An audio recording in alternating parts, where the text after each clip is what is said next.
Welcome back to the Weeb Lounge. I'm going over an anime that has an epic red versus black, servants versus servants epic anime based in the Fate universe. That is Fate Apocrypha. And I think I'm saying Apocrypha right. If I'm not, somebody out me in the comments. But hey, I got all these characters in Fate Grand Order.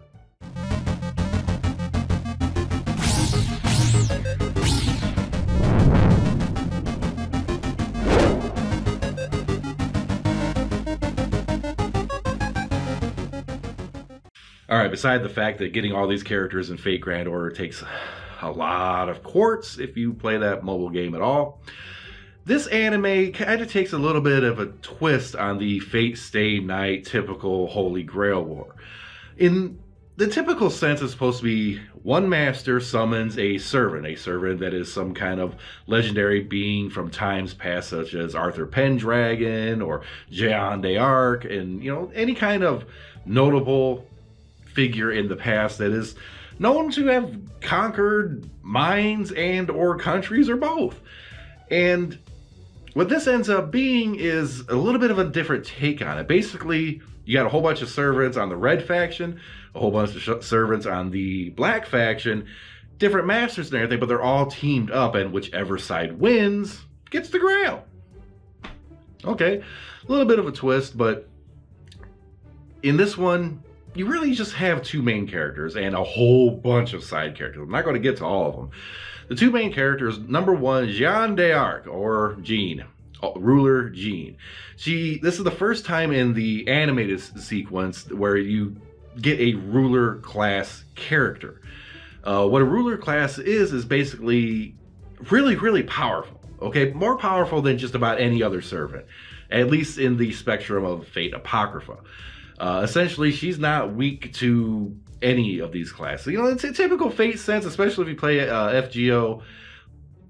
One class is kind of weak to the other, and different abilities and everything. Rulers really aren't weak to anything except, when a Berserker shows up, or, maybe an Avenger, stuff like that. But for all practical purposes in this anime, she's king shit. Put it that way. And the second main character is Sieg. Sieg is kind of a clone slash homunculus slash whatever the heck it is, test tube baby, kind of futuristic whatever thing. The typical thing where you see a human stuck in like a pillar of goo with a mask on or something. They're grown there. He gets out and he becomes the main character. That's what happened. That's Sieg. That's Sieg.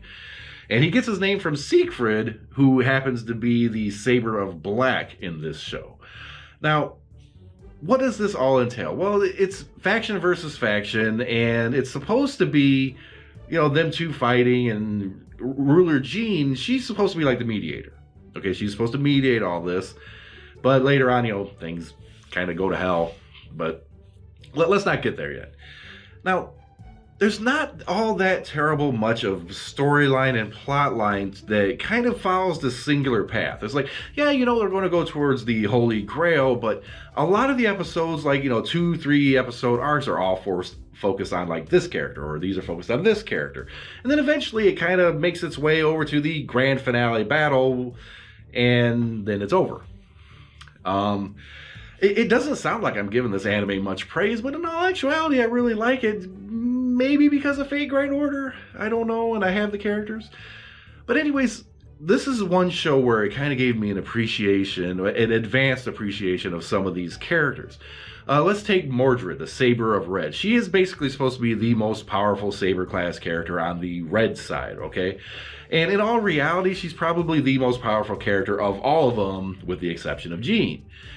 And in the character in Fate Grand Order, I never really cared for. It's kind of a character, whatever. But the anime brought her character more to life, saw that she's kind of like the tomboy character that I like, and gave me a new appreciation. And she ended up, because of this anime, being one of my favorite characters, Mordred. The daughter, quote unquote, of Artoria Pendragon, who is not in this, by the way. So what other characters do we have in this? Well, we have a whole slew of characters in it. Jeanne de Arc, of course, being the primary. Sieg is kind of a new character introduced into this series.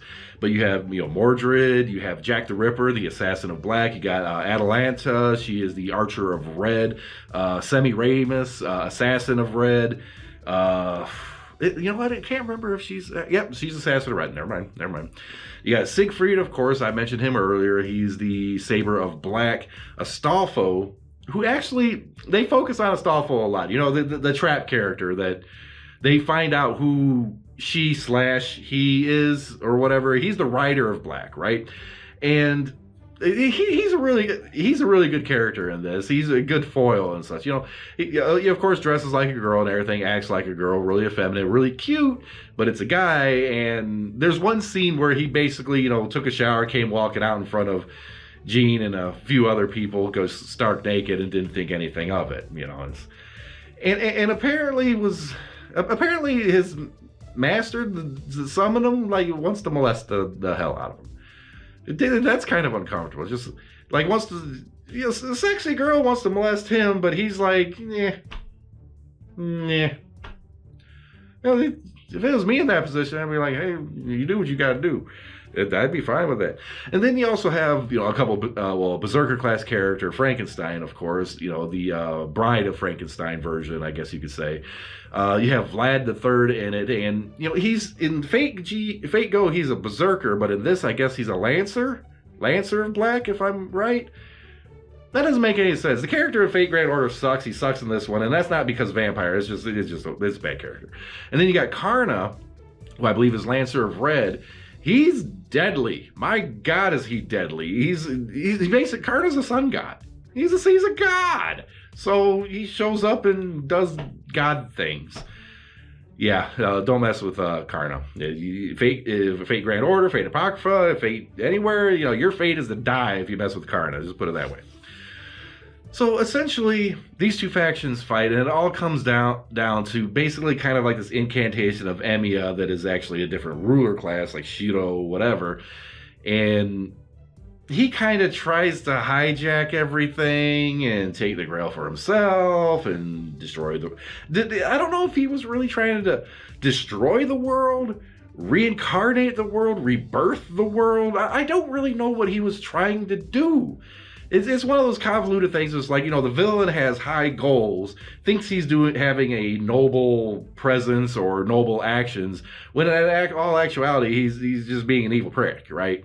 That's what this guy's doing. Shiro is he being dumb, basically. And you have a couple other characters like Shakespeare. Shakespeare, he's there reading from his books. Who cares? Why is Shakespeare in this? I mean, he's evil too. Shakespeare's evil. There's some characters that are in the Fate Go universe that make sense in one respect, and in the other respect, it's like that doesn't really fit the whole tone of anything. I don't know.